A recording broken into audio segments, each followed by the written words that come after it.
I didn't fall for the woman when I pulled her out of the water. That would make the story sound cleaner than it was, more heroic, more romantic. The truth is, the first thing I felt was fear. Real fear. The kind that removes every clever thought from your head and leaves only motion. My name is Owen Mercer. I was 36, a marine repair contractor in Newport, Rhode Island, and by that summer, I had built a life around fixing things that were easier to understand than people. Boats made sense. Engines had reasons. Salt corrosion had patterns. Bad wiring could be traced. A cracked fuel line did not tell you it was fine while quietly destroying itself. People did. That was why I lived alone above my workshop near the marina, drank coffee too late, worked too much, and told my sister I was taking a break from dating, even though the break had lasted 3 years and had started to look less like recovery and more like architecture. The night I saved Claire Beaumont, I was not supposed to be near the water. I was supposed to be home.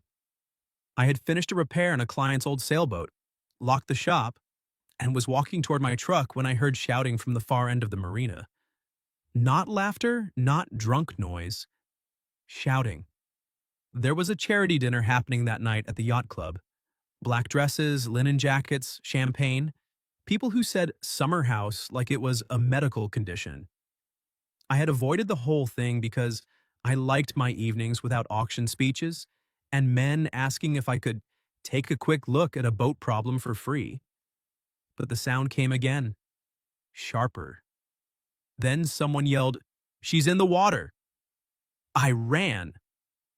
By the time I reached the dock, people were gathered near the rail, pointing into the dark harbor. Too many people, too much noise, not enough movement. A woman was in the water beyond the lights. I could barely see her at first, just a pale arm, dark hair, the flash of something silver at her wrist. She was trying to stay above the surface, but the current near that section of the marina could pull harder than it looked, especially after rain. I kicked off my shoes and went in. I don't remember deciding. I remember the cold hitting my chest so hard it stole the breath out of me. I remember someone yelling from the dock. I remember the taste of salt and diesel and panic. And I remember her eyes when I reached her. Gray, maybe blue. Wide. Terrified. But not only terrified, angry. That was what stayed with me later. Even half submerged, fighting exhaustion, she looked furious that her body had betrayed her in front of all those people. "I've got you," I said. She tried to speak. Water hit her mouth. She coughed, grabbed my shirt, then loosened her grip immediately like she was ashamed of needing it. "Don't fight me," I said. "Just breathe." She stared at me like she hated the instruction but understood the necessity. By the time Harbor Patrol reached us, she was shaking badly. They got her onto the rescue platform, wrapped a blanket around her, and started asking questions. Name? Any pain? Did she hit her head? Could she remember what happened? She answered in short pieces. "Claire. No. I don't know." I slipped. The last one sounded wrong. Not because I knew anything, because she said it too quickly. A man in a tuxedo pushed through the crowd at the dock as they brought her up. "Claire." He was handsome in the polished, expensive way that made every expression look practiced. Dark hair, perfect collar, gold watch, face arranged into concern just a second too late. Claire saw him and went still. Not relieved. Still. That was the second thing I remembered later. The man crouched beside her. "My God, Claire, what happened?" She pulled the blanket tighter around herself. "I'm fine, Graham." "You fell?" "I said I'm fine." His eyes flicked to me, not grateful, assessing, like I was an inconvenience standing too close to something he owned. "You pulled her out?" he asked. "Yeah." His smile appeared. "Thank you, truly. She's always been stubborn around water." Claire looked down. Something in me disliked him instantly. That was not fair. It also turned out to be correct. The paramedics arrived a few minutes later. Claire refused the stretcher at first, then accepted it after an older woman in pearls started crying and saying her name too many times. Graham walked beside her as they moved her, toward the ambulance, one hand hovering near her shoulder but never quite resting there. Before they loaded her in, Claire turned her head. Her eyes found mine through the lights, uniforms, and people pretending not to stare. For 1 second, the whole marina seemed to quiet around her. Then she mouthed 2 words. I didn't understand them. Or maybe I did and wished I hadn't. Don't tell. Then the ambulance doors closed. I stood there soaked, shivering, and suddenly very aware that half the yacht club was looking at me like I had become part of the evening's entertainment. Graham came back before I could leave. He held out a hand. Graham Ellison? I shook it because refusing would have made me look like the problem. Owen Mercer. Do you work here? Near here. His grip tightened slightly. If there's anything we can do to thank you, please let me know. Claire's family will be grateful. Claire's family, not Claire. I pulled my hand back. Just glad she's okay. Yes, he said. She will be. The way he said it made the words feel less like comfort and more like management. I went home wet, cold, and irritated with myself for caring. By midnight, I had showered, changed, and tried to convince myself the whole thing was over. People fell, people panicked. Rich men sounded like owners even when they meant well. Women mouthed strange things after almost drowning because shock made the mind unreliable. That was the reasonable explanation. I wanted to believe it. At 1:17 in the morning, someone knocked on my door. Not the downstairs shop entrance, my apartment door, 3 knocks. Soft. Then one more, weaker. I opened it expecting my sister or a neighbor or a marina security guard telling me I had left something unlocked. Claire Beaumont stood in the hallway, barefoot, hair still damp, a hospital bracelet around one wrist, wearing a black evening dress under a gray sweatshirt that was much too large for her and definitely not hers. Her makeup had mostly washed away. Her lips were pale. There was a small scrape near her collarbone, and a look in her eyes I recognized immediately from the water. Not fear only, fury. She held my wallet in one hand. I hadn't even realized I'd lost it. I found this in the ambulance blanket, she said. Her voice was hoarse. I stared at her. You should be at the hospital. I checked myself out. That's a terrible idea. I know. Do you need me to call someone? No. She looked down the hallway behind her, then back at me. That's why I came here. Something cold moved through me that had nothing to do with the harbor. Claire swallowed once. Then she said, Before they pulled me out, did I say anything to you? I remembered the ambulance doors, her eyes, the words I wasn't sure I had understood. Don't tell. I didn't answer fast enough. Claire saw it. Her face changed, and very quietly, like the truth was the last thing keeping her upright, she whispered, Then he heard me too. For a moment, I didn't move. Claire stood in my doorway at 1 in the morning, barefoot in a borrowed sweatshirt, still carrying herself like a woman trying not to collapse in front of a stranger. I looked past her into the hallway, empty. Then back at her. Come inside, I said. She hesitated. That told me more than if she had rushed in. Whatever had brought her here, fear had not made her careless. She was still measuring exits, distance, risk, still deciding whether I was safer than the place she had left. I'm not going to touch you, I said. I'm not going to call anyone unless you ask. But you're shaking, and my neighbor across the hall watches everything through her peephole like it's a civic duty. That got the smallest breath of a laugh from her. Not because it was funny, because she needed something normal to exist. Claire stepped inside. I closed the door, but not all the way. I left it cracked. She noticed. Of course she noticed. Thank you, she said. For the door? For not making me ask. I pointed toward the kitchen table. Sit down before you fall over. I'm not going to fall. You said that like a person who absolutely might. Her mouth tightened, but she sat. I got a blanket from the couch and set it on the chair beside her instead of wrapping it around her shoulders myself. Then I put water on the table and stepped back. She stared at the glass. Hospital bracelet, bare feet, expensive dress half hidden under a gray sweatshirt. A woman who looked like she belonged in a ballroom and had somehow ended up in my apartment above a boat repair shop. My wallet, I said quietly. She blinked, then looked down like she had forgotten it was in her hand. Oh! She slid it across the table. Thanks. It was under the blanket they put around me. I think you dropped it on the dock. Probably. I asked the ambulance driver whose it was. He said yours. Her eyes lifted. He also said you lived above the repair shop. I made a mental note never to underestimate Rhode Island's ability to turn into a village under pressure. You walked here from the hospital?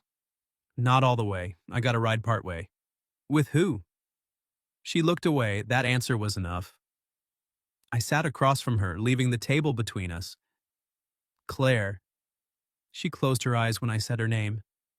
Not in pain exactly. More like she was tired of hearing it from people who wanted something. You asked if you said anything to me, I said.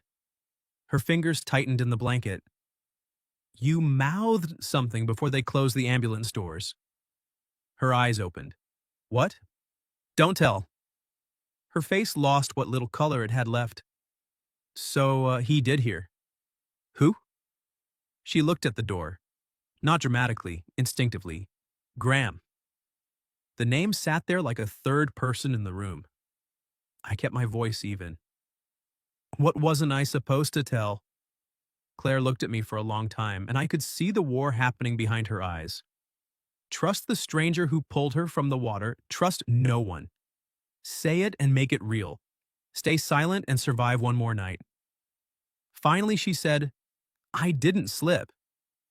I didn't react fast. That mattered. If I looked shocked, she might retreat. If I looked like I had expected it, that would be worse. So I just waited. We were arguing, she said, Graham and I, on the side dock, away from the dinner. About what?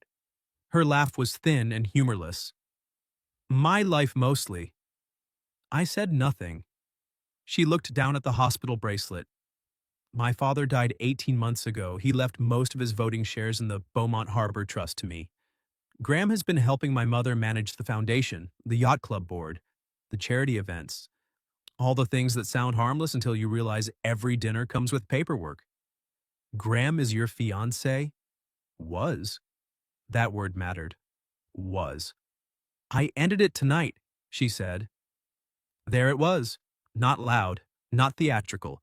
Just the sentence that had thrown her whole life into the water before her body followed. I told him I was done. No wedding. No shared advisory role. No signature on the revised trust authorization. He got very calm. I knew men like that. Calm in the way locked doors are calm. He grabbed my wrist, she continued. Not hard enough to leave a dramatic bruise. Just enough to stop me from walking away. Her voice started to thin. I pulled back. My heel slipped on the wet dock edge. He caught me for a second. She stopped. Her throat moved. For a second, she repeated. I felt my jaw tighten. She looked straight at me then. He let go. The apartment went very quiet. I could hear the rain ticking against the window over the sink. A boat horn far off in the harbor. The building settling under us like it wanted to pretend it hadn't heard. He let go, I said. He says I slipped. And did anyone see? No. Her smile was small and bitter. Conveniently. Claire. I'm not saying he pushed me. Her voice sharpened fast like she had been forced to clarify this too many times already inside her own head. That's what makes it worse. I don't even know what to call it. He had my wrist. I slipped. He could have held on. He didn't. I leaned back slowly, not away from her. Away from my own anger. And when you were in the water? I tried to say it. She swallowed. To the first man who reached over from the dock. I don't know who. I said he'd let go. Or I think I did. Then I saw Graham behind him, watching, listening. That was why she had mouthed it. Don't tell. Not because she wanted to protect Graham. Because she knew he had heard enough to understand she remembered. I checked myself out because he sent my mother to the hospital, she said. She was crying. He was being perfect. Everyone kept saying I was in shock. Her eyes filled, but she held the tears back with visible effort. Maybe I am, but I know what I felt. I know his hand opened. I believed her. I hated how quickly I believed her. Not because she seemed fragile, because she seemed furious at the exact kind of detail liars usually avoid. The hand opening. The second of choice. The horror of almost being saved by someone who decided not to. Do you have somewhere safe to go? I asked. She looked down. My mother's house is full of his people tonight. My friend Elise is out of town. I couldn't go to a hotel because he'll check. I shouldn't have come here. But you did. Yes. Why? She looked at my wallet on the table, then at me. Because you were the only person tonight who touched me like I was a person instead of a problem to manage. That sentence hit harder than I expected. I looked away first, only for a second. Then I stood. You can take the bedroom. No. Claire, I'm not taking your bed. I sleep on boats sometimes. My standards are damaged. I can't stay. You just said you don't have anywhere safe to go. I said I shouldn't have come here. And I'm saying you should stay until morning. Her eyes searched my face. What happens in the morning? First coffee, then we figure out who you trust. A friend, a lawyer, someone outside Graham's circle. She gave me a strange look. You make it sound simple. It's not simple, but one step is better than standing barefoot in my kitchen at 1:30 pretending you're about to make a strategic exit. For the first time, her mouth almost smiled. Almost. Then someone knocked downstairs, not on my apartment door, on the workshop entrance below. 3 firm knocks. Claire went completely still. I turned toward the stairwell, another knock. Then my phone lit up on the counter with a number I didn't recognize. A text appeared. Mr. Mercer, this is Graham Ellison. I believe Claire may have brought you something that belongs to me. Open the door. Claire read it over my shoulder. Her voice dropped to almost nothing. He knows I'm here.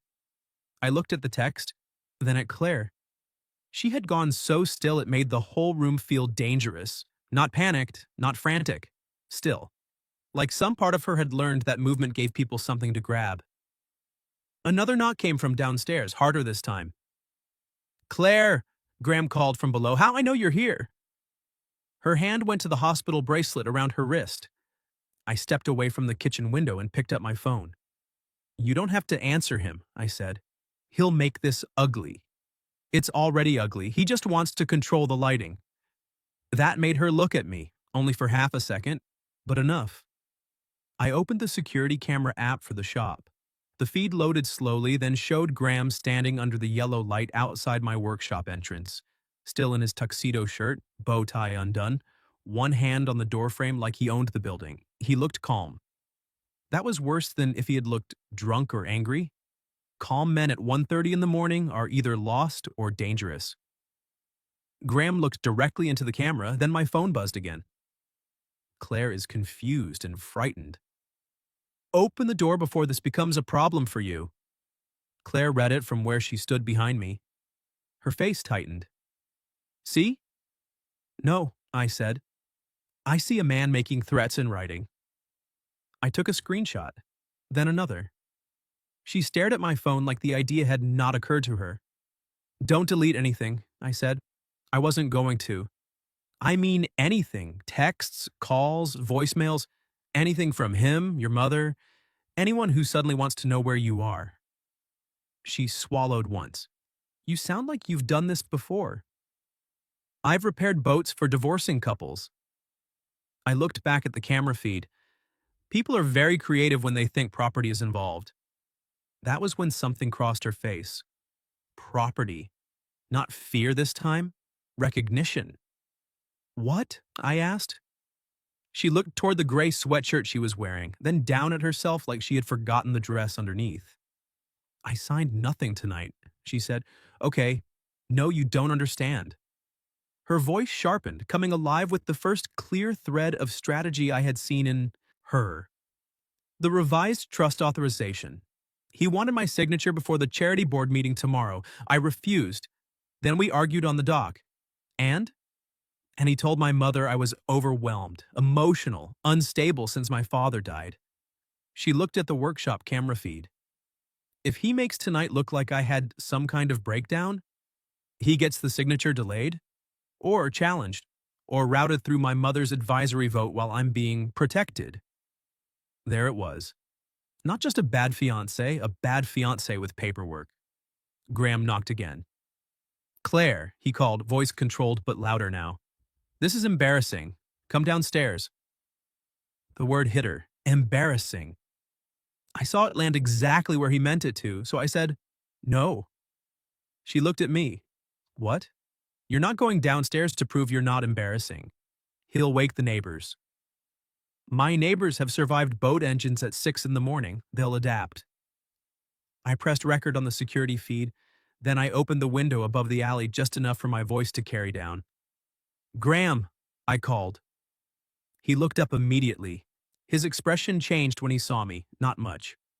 Just enough to show me that his calm had been a costume. This is private, he said. You're standing outside my closed business after midnight. It's less private than you think. I'm here for Claire. She doesn't want to speak to you. A pause. Then he smiled. A terrible, polished thing. Mr. Mercer, you pulled her from the water. I appreciate that. But you don't know her. She's had a shock. She says things when she's upset. Behind me, Claire inhaled sharply. I kept my eyes on Graham. Then you can leave and call her tomorrow through her attorney. His smile thinned. There is no attorney. Sounds like something to confirm tomorrow. For the first time, the mask slipped. Only a crack. You have no idea what you're involving yourself in. I held the phone higher, letting him see I was recording. I'm starting to. He looked at the phone, then up at me. Then, very quietly, he said, Tell Claire that disappearing with a dock mechanic after a public incident won't help her case. I heard Claire move behind me. Before I could stop her, she stepped beside the window. Not fully in view. Enough for her voice to reach him. I didn't disappear, she said. Graham's face changed. Claire. She held the windowsill with one hand. Her voice shook, but it did not break. I left because you heard me say it. He went still. I felt the room shift. Graham looked toward the alley, then back up. You're confused. No, she said. I was confused in the water. I was scared in the ambulance. I was quiet at the hospital. I'm not confused now. The silence after that was sharp enough to cut. Then Graham said, Open the door. No, she answered. One word. Small, huge. Graham stared up at her. For a second, I thought he might try the door again. Instead, he stepped back, pulled out his phone, and said, You're making a mistake. Claire's grip tightened on the sill. I said, So are you. He looked at me. I kept recording. A light came on across the alley, then another.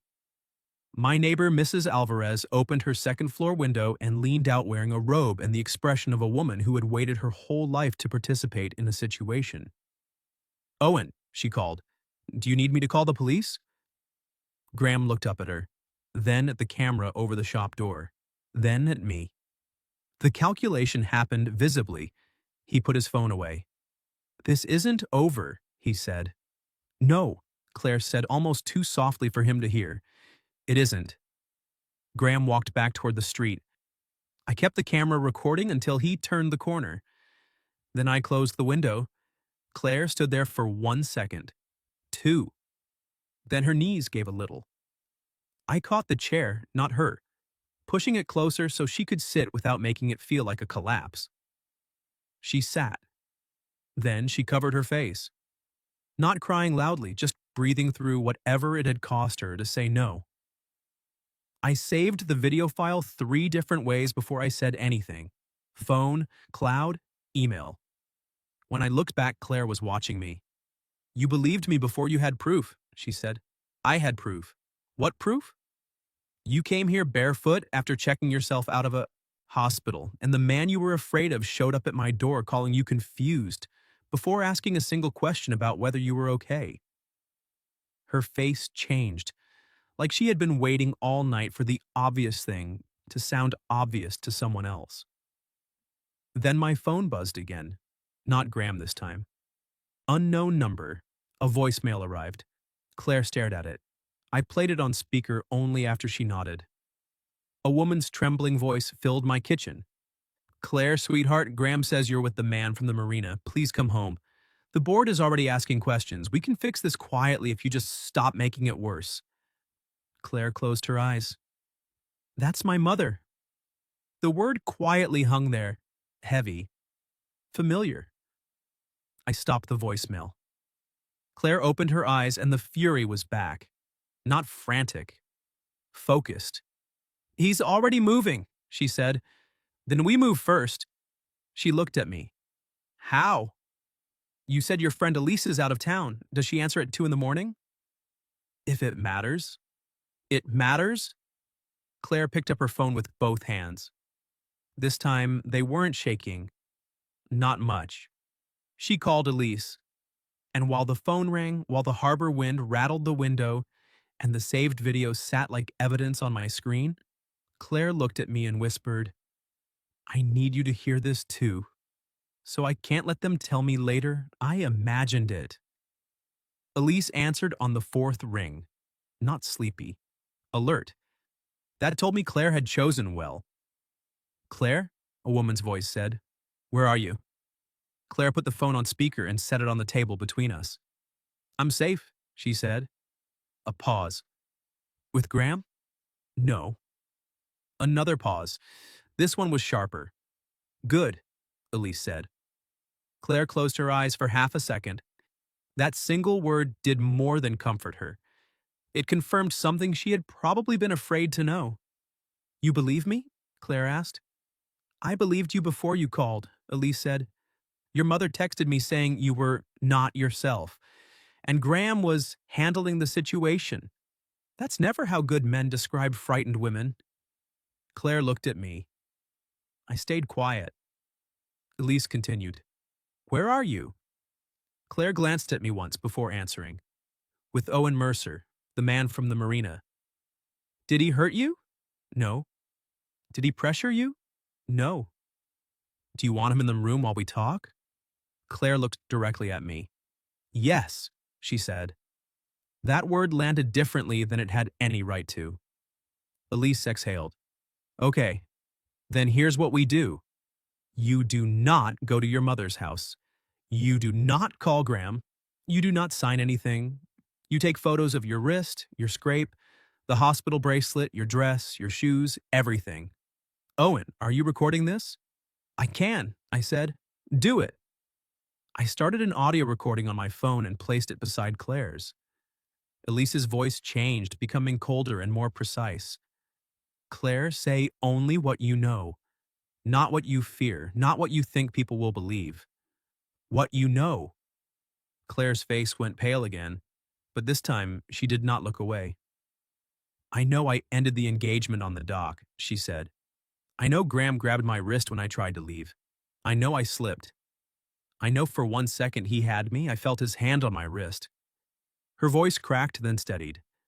And I know he let go. The kitchen went silent. I had heard the story already. Hearing her state it like evidence made it worse. Elise spoke softly now. Good, that's enough for tonight? No, Claire said. I looked at her. So did the phone somehow. Claire sat straighter. It's not enough. The board meeting is at 9. If Graham gets there first, he'll make this about my mental state. He probably already has, Elise said. I'm booking the first flight home. You won't make it. No, but my firm's Boston partner can. I'm calling her next.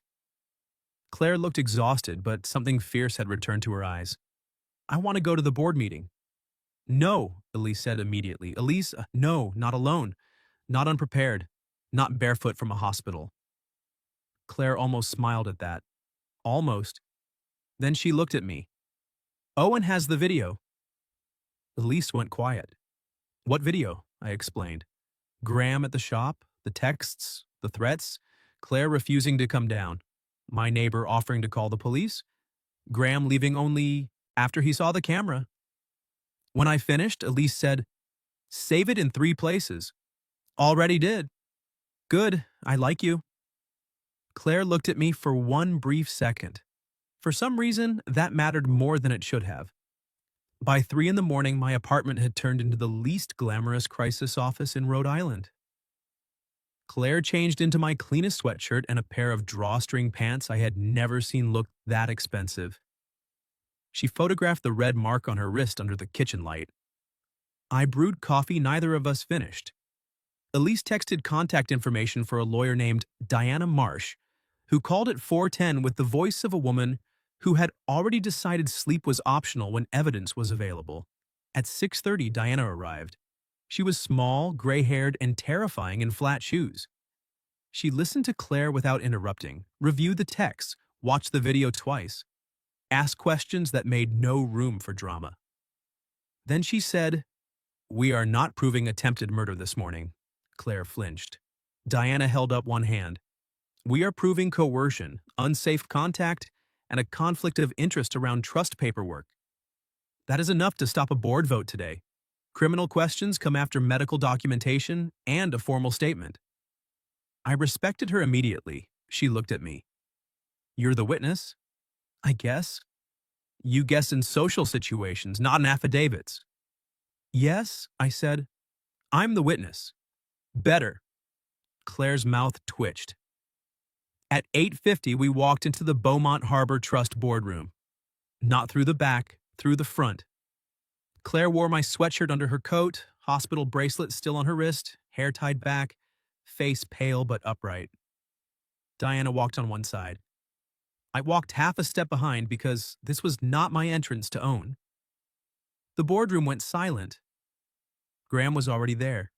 Of course he was. So was Claire's mother, eyes swollen, hands clasped around a tissue. 4 board members sat around the long table with folders open in front of them. Graham stood when he saw her. "Claire," he said gently, like the room was his stage and concern was his costume. "Thank God." Claire stopped at the end of the table. "No," she said, one word. "The same one from my window." The room shifted. Diana stepped forward. "No vote will be held on the revised trust authorization today. Ms. Beaumont is documenting coercive conduct connected to the proposed signature and unsafe contact after a medical incident last night. You'll all receive formal notice within the hour." Graham's face remained calm. "Almost." "This is absurd," he said. "Claire is traumatized. She needs rest, not legal theater." Claire looked at him then. "You came to Owen's shop at 1:30 in the morning." His eyes flicked to me. Mistake. Everyone saw it. Diana placed printed screenshots on the table. "He also sent these messages." Graham's mother-of-pearl cufflink caught the light as his hand tightened. Claire's mother whispered, "Graham?" He turned toward her. "Margaret, she's confused." Claire took one step closer to the table. "I am tired," she said. "I am hurt. I am scared. But I am not confused." No one spoke. She removed the hospital bracelet from her wrist and set it on the table beside the screenshots. "You all wanted me to sign papers today because Graham said I wasn't handling things well." Her voice shook but did not fail. "I will not sign anything under pressure. I will not be represented by the man whose interests depend on calling me unstable. And I will not be managed quietly because the truth is inconvenient." Graham's mask cracked. "You're making a spectacle of yourself." Claire looked at him, then at the board. "No," she said. "He is." That was when Diana played the video, not all of it, just enough. Graham outside my shop, the threat, the line about disappearing with a dock mechanic, his voice saying, "You're making a mistake." The boardroom air changed completely. Graham was no longer a concerned fiancé. He was a man caught speaking when he thought the room was smaller. Claire's mother started crying, but this time, she wasn't looking at Claire like a problem. She was looking at Graham. He knew it. Diana closed her tablet. "Mr. Ellison should leave the room before this proceeds." For one second, Graham looked like he might refuse. Then 2 board members stood, quietly. That was enough. He gathered his folder, looked at Claire with a hatred so clean it made my skin tighten, and walked out. Only when the door closed did Claire sway. I stepped forward but stopped before touching her. She looked back at me. Then she reached for my hand herself. Not for the board, not for the room, for balance. And when her fingers closed around mine, I understood that saving her from the water had been the easy part. The hard part was helping her stay above everything that came after. The board meeting did not become a miracle. That would make it too neat. It became paperwork, statements, pauses, legal language. People asking careful questions because careful questions protected them from admitting what they had almost allowed. But the vote was suspended. That was the first real thing. The revised trust authorization was pulled from the agenda. Graham's advisory access was frozen pending review. Diana arranged for Claire to give a formal statement later that afternoon, and one of the board members quietly asked security to remove Graham's building credentials before anyone changed their mind. Claire sat through all of it with my sweatshirt under her coat, her hospital bracelet on the table, and her hand around a paper cup of water she never drank. Her mother sat beside her, not touching her at first. Then, halfway through Diana explaining the temporary protective measures, Margaret Beaumont reached across the space between them and covered Claire's hand with hers. Claire froze. Her mother whispered, "I'm sorry." Claire closed her eyes. It was not enough. Of course it wasn't. But it was a start. By noon, the board had issued a formal pause on all trust changes. By 3, Graham had been removed from every committee connected to the Beaumont Harbor Trust. By 5, his attorney had sent a statement calling the whole thing a misunderstanding. Diana read it, laughed once without humor, and said, "Good. Men who panic in legal language are still panicking." That was the first time Claire smiled that day, a real one, small, exhausted, but real. The police report came next, then medical documentation, then more questions. Claire did not try to make the story bigger than what she knew. She never said he pushed her. She said what she had said in my kitchen. He held her wrist. She slipped. He could have held on. He let go. That was enough for people who knew how to listen. It took months for the civil consequences to settle. Graham avoided criminal charges more serious than harassment and intimidation, mostly because the dock had no camera and the moment itself had no witness. Claire hated that at first. Then Diana told her, closure is not the same as maximum punishment. Closure is when he no longer has access. So that became the goal. Access ended. Graham was removed from the trust, from the yacht club board, from every quiet room where he had once used concern as a key. The engagement was formally dissolved. The revised trust document was voided. Claire kept full voting authority over her father's shares. Most importantly, every future trust action required independent counsel present. No private signatures, no family friend advisors, no quiet management. The door closed, not perfectly, but firmly enough. For a while, Claire stayed at her mother's house. Then she didn't. She moved into a small rented cottage near the harbor, close enough to smell salt when the wind shifted, far enough from the yacht club that nobody could mistake her healing for an invitation to comment. I saw her again 2 weeks after the board meeting. Not because she came to my door, because I found a note taped to the workshop entrance. Your sweatshirt survived. Your coffee did not. See, inside the bag was my gray sweatshirt, washed and folded with the kind of precision that made it look more expensive than anything I owned. There was also a small box. Lemon scones.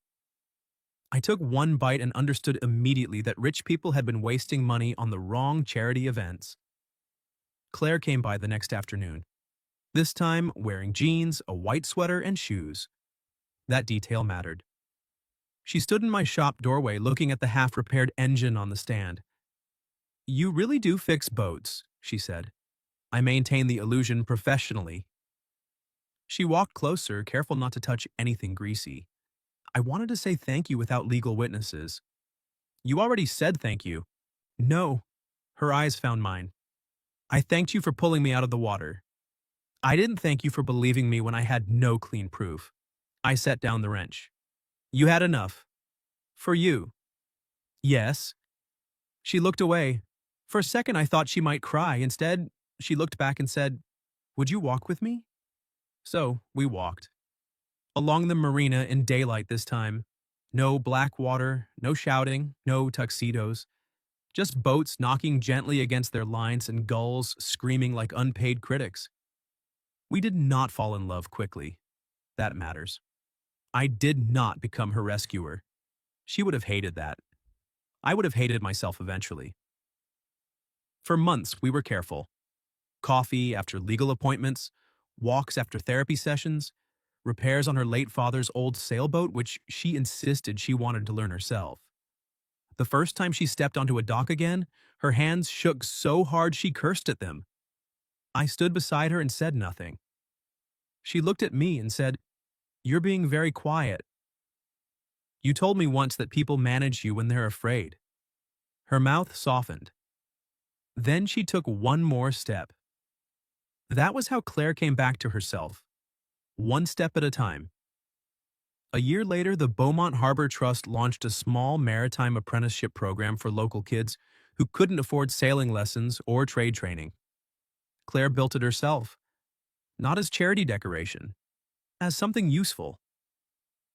She asked me to help design the workshop portion. I said yes before she finished the question. Too fast, she said. I've been accused of worse. You're allowed. That was the first time she kissed me. In my workshop, beside an engine block, with grease on my sleeve and sunlight cutting across the floor. Not dramatic, not like the end of fear, like the beginning of something that no longer had to be about fear. 3 years later, we bought the old sailboat from her father's estate. Technically, Claire bought it. Practically, I spent every weekend arguing with the electrical system until it surrendered. We renamed it Second Current. She said the name was too obvious. I said, obvious things are underrated when you almost drown. She let me win that one. 5 years after the night I pulled her from the harbor, Claire stood on the dock in a blue dress, hair loose in the wind, and married me beside the water she had once believed would only remember her terror. Her mother cried. Diana officiated because apparently terrifying lawyers can become sentimental if given enough warning. Elise gave a toast that included the sentence, Claire has always had excellent judgment, except for the first fiancé and possibly this boat mechanic. I accepted the criticism. Years later, people still asked how we met. Claire usually said, he returned my life to me. I always corrected her. No, I'd say. You came back for it. Because that was the truth. I pulled her from the water, but Claire Beaumont saved herself from everything after. I was just lucky enough to be the door she knocked on when she decided she wanted witnesses to the truth. What would you have done if a woman you saved from drowning showed up at your door in the middle of the night, terrified that someone powerful was already rewriting what happened? And have you ever had to fight not just for safety, but for the right to be believed?